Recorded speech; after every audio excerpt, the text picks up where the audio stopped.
Mental Health Matters. I'm your host, Courtney Gedeon, and our topic today is about bullying.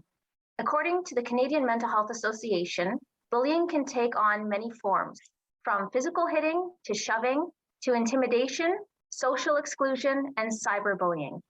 Bullying has long-lasting effects and can increase risk of suicide or mental health issues. I would like to welcome my first guest, who is here to share her story of overcoming bullying, Andrea Vieira. Andrea, welcome to the show. Thank you for having me. So, Andrea, you have been a victim of bullying in the past. Can you explain to us a little bit about the story of what happened and how it affected you? I was born as a chubby baby, and when you're very young, it's cute, right? But then when we start school, the bully starts. So I was a child overweight, and then I became an obese teenager until the point that as an adult, I became a morbid obese. So it was very hard because even though I had high self-esteem, I loved myself the way I was always surrounded by the jokes, right? And I used to live in Brazil. So you are at the beach all the time. So the most common comment that I used to hear was like, here comes the whale. Oh, so wow. It really affects you, destroy you, like you're feeling amazing, you're enjoying time with your family and friends, and then suddenly everything crashes, right? So I was used to that.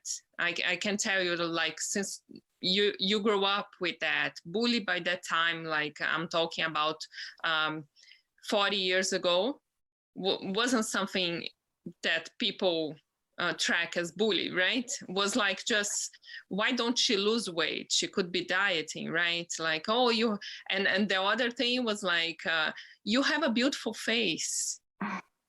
Right. That thing is okay, your body is horrible. So right. Yeah, you understand the message, right? So that really affected me. When I was 15, I had anorexia crisis, but we didn't take it seriously because I was okay, I didn't eat for a couple of days. I started dieting very young, and by 12, I was taking amphetamines to lose weight. Because in Latin America, it's very different, right? Here, medication is more restrict. Right. But they're it's very common. So I started taking amphetamines and all this black label medications to lose weight. And when I was 27, I said to myself, I was 25, and I said to myself, enough. So there was this bariatric surgery coming around, and it was really something okay, you go to surgery and then you're going to lose all the weight and you're going to be your dream come true, right? So I did the surgery 20 years ago, and I lost over 150 pounds. And after that, I did over a dozen of plastic surgeries, aesthetic procedures. And then with the surgery, there is always the other side, right? You have shag skin, and then you go through the plastic surgeries, and then you realize that the shape of the body is not what makes you happy, right? So yes. It's a lot of learning through the journey. Right. And it really affected me. And after losing weight, I see the other side. Right. I see when I'm doing business and so on, and people treat me the other way, okay, yeah, she's a beautiful Latino. She doesn't understand about wellness. She doesn't understand about what's going through the problems. Right. I lived with the problems, so I know what I'm talking about. Right. So it really sounds well, from what I've read a lot about bullying is that you start to believe the bullies, you start to believe what they're saying about you, even though, from what I'm hearing, you were feeling good about yourself, you started to believe the voices that they were, speaking. Yes, for sure.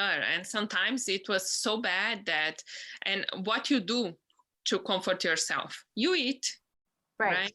So it's that cycle, if you will. Yes, very destructive cycle, because you start eating to comfort yourself, and then the thing just go deeper and deeper, right? And So, Andrea, did you reach out to anybody while this was happening? I know you say things were a little bit different, but your parents, a teacher, did you reach out to anybody in the community around you? um, I always had like my parents supporting me whatever I wanted to do, so they did everything they could. Like they pay psychologists, they pay me like all the financial support, like to do the diets, to do the changes, right? But it's more deeper than that, because my family has obesity. Sorry, so it's like it's delicate. My grandfather was obese, my mom is obese, and to break the cycle was very hard. And they supported me to do all the procedures. They even supported me to do the surgery, right? And all the plastic surgeries after. But it's like, it's very different. Like the kind of support I think we need is changing your lifestyle too. Right. Well, I was going to ask you, looking back, is there something that you wish had happened that didn't, in terms of maybe somebody supporting you, or in retrospect, is there anything that you think, oh, I wish that had happened? I wish the bully was more labeled as bully, because it was very hard to just like be the joke everywhere. And yes. That kind of support I miss it by that time. I always make a joke that if I sue everyone that call me all the names and did the jokes by the time, I'll be super rich now. Right, exactly. Any advice to anybody who's getting bullied right now? Any few words of wisdom that you can offer? Yeah, you stand for your rights and talk about it, because it's very important. Like, don't be ashamed. It's right. It's a illness. It's not your fault. Well, you are definitely using your voice in very amazing ways now. It sounds like you've really found your voice, and that's wonderful. We're going to learn a little bit more about that in our final segment. And don't go away, because we are going to bring back Gary Dierenfeld. And don't go away, more Mental Health Matters when we return.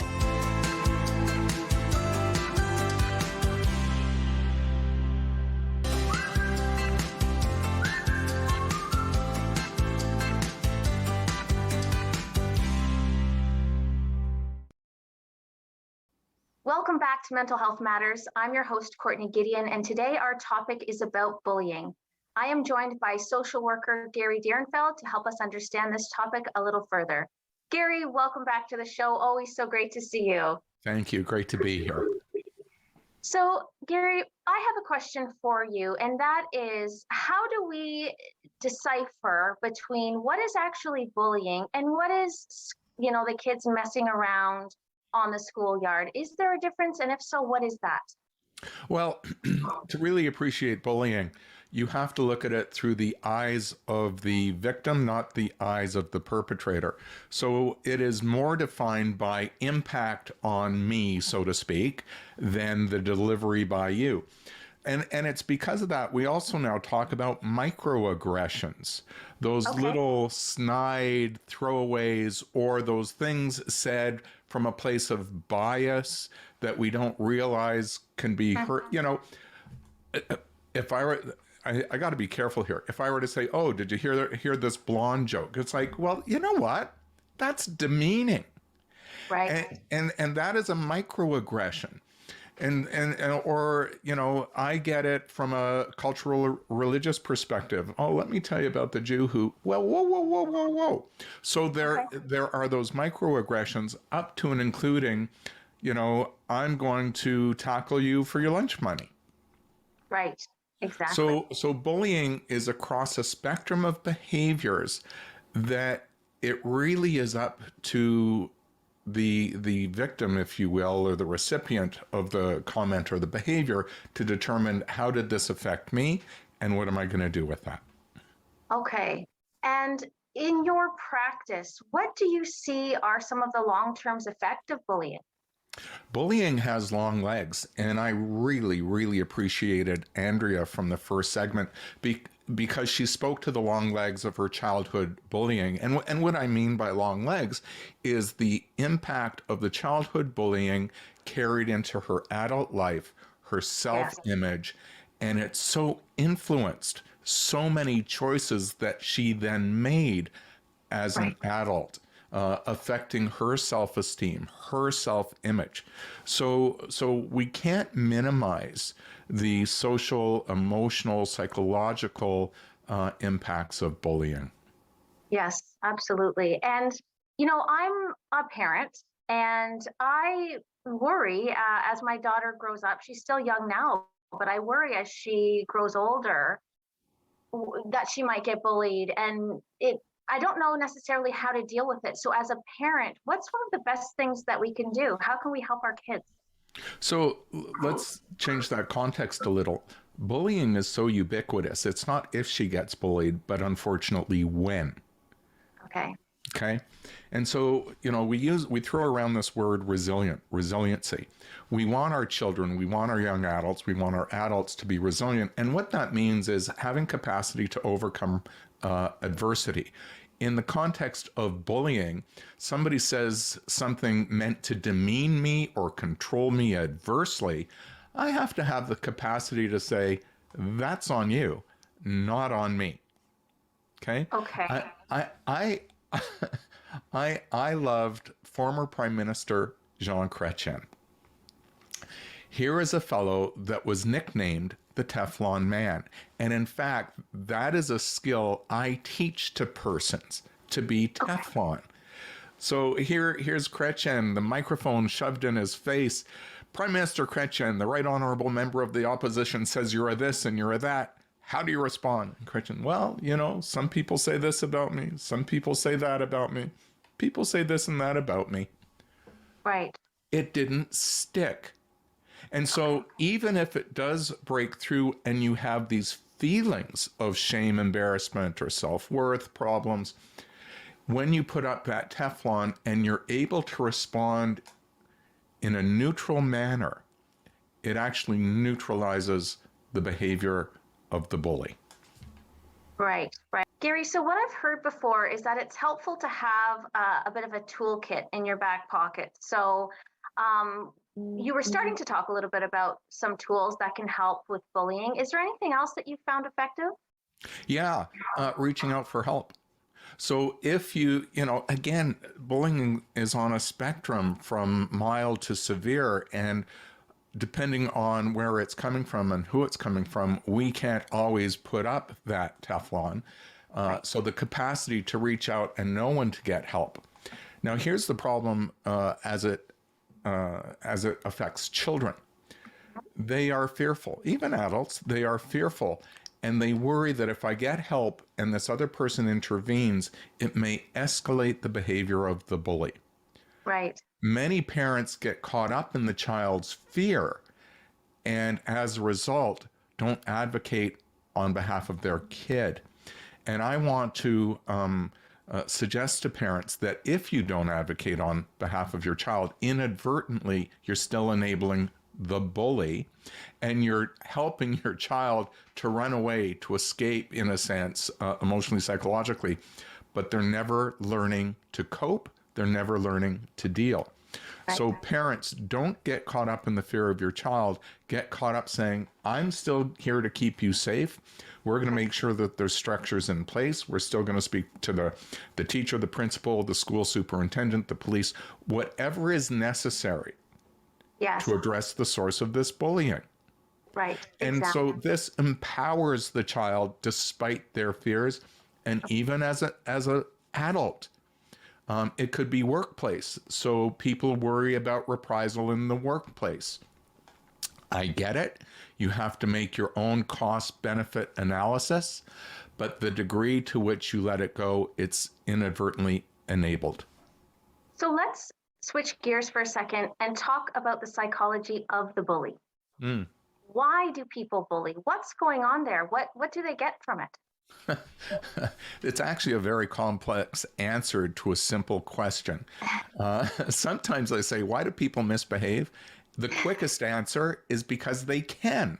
They get away with it. Now, having said that, what is also underneath the psychology of the bully, sometimes these are persons who do not feel empowered in other aspects of their life.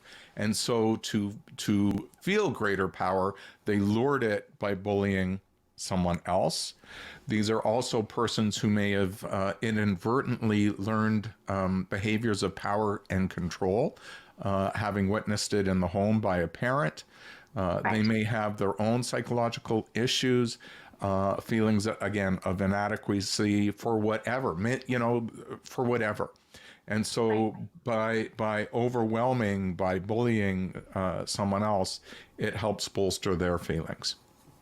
And so as things have evolved over time, it's not just bullying on the playground anymore. Cyberbullying is a real big topic. And I don't really know much about it because I wasn't of that era. What are you seeing in your practice right now with cyberbullying? Again, parents with their kids, the kid says, this is private, you can't look on my social media. My answer is, look, you wouldn't take your kid and dump them in downtown Toronto on their own, unsupervised. You just wouldn't do that. And you have to have that mindset when it comes to the internet. Because as soon as you give a child a device, they are subject to all the behavior in the entire world. So we do want parents to monitor, to be apprised of what's going on their devices and have rules in place that say, I get to monitor your device whenever I want. And so that's to help prevent or be there in the event of cyberbullying. Yes. Well, it's definitely, again, as a parent, I know it's coming at some point. Like you say, it's not the if, it's the when. And so it's just trying to figure out how to cope with that in the best way possible. Thank you, Gary, for coming on the show. You're always such a wealth of knowledge. We are bringing you and Andrea back after this next break. More Mental Health Matters when we return.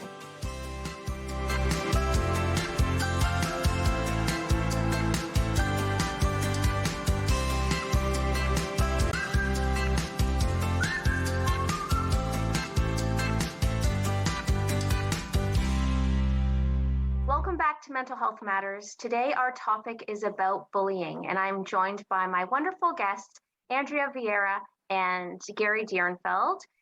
Before we came to this last segment, we got into a conversation, Andrea, about your real life experience with your daughter being bullied. Can you tell us a little bit about that? Yes, she was a grade 2 student, and during lunchtime, the girl from grade 8 was the lunch responsible, and she started bullying my daughter to a point that she was crying, not eating, and she tried to report the girl twice, and the girl was threatening her. And I discovered by accident because I was chair of the parents council. So a mother came to me and said, my daughter has something to tell you. Your daughter has been crying a lot. And I was like, how I don't know that? I'm so close at the school, inside the school. And then it was 9 p.m. I start texting the York Region app because they have support for bully. And I start texting trustee of the board. I texted everyone because I had all the connections. And by the next morning, I was talking with the police, and the school called me 8 a.m., but there were 8 cars of police on the school. Because I said, if you don't take care of this, if you want to throw a party, I'm going to throw you a big one. Because nobody's going to do this with my daughter. Right. Andrea, if I may, Andrea, I think I love you. But you raise another issue with respect to the behavior of the bully, and that is threats to silence. And it's common that these more severe bullies do use all kinds of threats to silence the victim, such that the victim remains their victim. When we're teaching children how to manage bullies, it's important to explain that tactic. to children. You know, sometimes bullies not only bully, but they scare you into thinking that you can't talk about it. And they have many ways to try and scare you. You know, we talk about that to the kids so that in the event they experience that, hopefully the kid cognitively can say to themselves, oh, that's what's going on here. I am scared, but that's a bully tactic. That's not going to work for me. I'm still going to tell. This is empowering. This is part of the toolbox that we want to impart to our kids. Absolutely. Yes. Great advice, Gary. Thank you again. And I mean, Andrea, having that happen to your daughter, it must have really brought up a lot of feelings that you remembered. Yes, for sure. And that's why I step right away. And the funny, not funny thing is that when the thing happened and the whole school was aware of what was happening, so other parents, other mothers start coming to me. And, I reported this, but nothing happened. And then I said, you know what? This is the trustee of our board email, and this is the Minister of Education email. So if you're being bullied because of your religion, so put details, send the emails to everyone, because someone is gonna hear you. So it's very important. And as I was mentioning in our first segment together, in terms of hearing you, you are using your voice in very amazing and powerful ways now. Can you tell us a little bit about that? Yes, I, other than volunteering 60% of my time, and I do talks for the Muslim community, especially because of social media, and the girls, like the teenager girls, they want to talk about, and they want to leave the religion because of they are bullied a lot. And also I have a radio show, and also I'm starting a TV show as well. And the main thing for me, it's we need to love ourselves and understand that you don't need to fit any other opinion. It's very important to love yourself the way you are. And this is a very important thing when it comes to bullying, because the impact is going to be way smaller. Yes. And if somebody wanted to find you and get in touch with you, how can they do that? On my social media, on Instagram, at Andy, the Social Girl. Wonderful. Wonderful. And Gary, you are always such an amazing wealth of information. Like I've said, I've had you on this show numerous times. Tell us a little bit about more about you and how we can get in touch with you if somebody needs to reach out. Well, I'm a social worker in private practice. They're welcome to go to my website, www.yoursocialworker.com. I do want to give a last shout out to Andrea. I so appreciated your story. I so appreciated what you did. And my takeaway from what your last comments were, my takeaway was advocate, advocate, advocate. Leave no stone unturned. Use your voice. Thank you again so much to Andrea and Gary for joining us today on Mental Health Matters. See you next time.